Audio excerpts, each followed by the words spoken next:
Chaque matin, vous êtes les premiers à tout savoir sur la télé, même si vous ne l'avez pas regardé. On commence avec les audiences d'hier soir et TF1 Intouchable. Hier, c'était la deuxième diffusion du film Intouchable, le film de tous les records, avec encore 7 800 000 téléspectateurs. TF1 monte à 33% d'audience, c'est phénoménal. Du coup, les autres chaînes sont reléguées très très loin derrière, un 5 millions d'écart avec le deuxième par exemple, qui est France 3.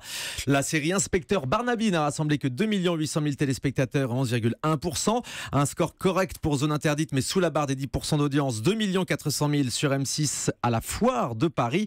En revanche, c'est un petit score pour France 2 qui proposait le film Rush. France 2 à la 4e place hier soir, seulement 2 millions de téléspectateurs et 8%. Enfin, sur la TNT, seuls NT1 et France 5 approchent le million avec 957 000 téléspectateurs par exemple pour France 5 et son documentaire spécial consacré au jour de sacre à l'Elysée.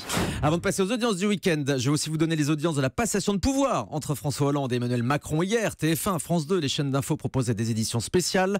Eh bien, c'est France 2 qui a largement battu TF1 avec 3 400 000 téléspectateurs. Une passation de pouvoir très suivie à la télé. France 2 fait 29% de part d'audience toute la matinée de 8h30 à 13h. Tandis que TF1 est derrière avec 2 700 000 téléspectateurs. Donc un net avantage pour France 2 et l'actualité politique. Et puis BFM TV a encore dû réaliser une forte audience toute la journée, mais nous n'avons pas encore les chiffres puisqu'ils tombent un petit peu plus tard, vers 11h. Comme promis, les audiences du week-end. Adrien, on commence avec samedi soir. Oui, et samedi soir, c'est l'Eurovision qui arrive en tête sur France 2. 4 700 000 personnes ont suivi le plus grand talent show au monde avec près de 26% du public. C'est tout de même 500 000 téléspectateurs de moins que l'année dernière. À noter que vous étiez tout de même 6 200 000 personnes devant votre écran au moment où Alma a chanté son Requiem. Oui.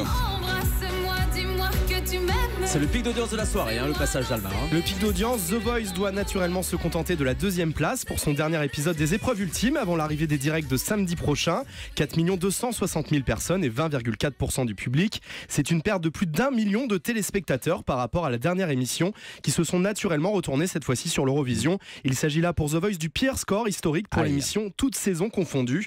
Nul doute que le show retrouvera des couleurs la semaine prochaine pour les premiers directs.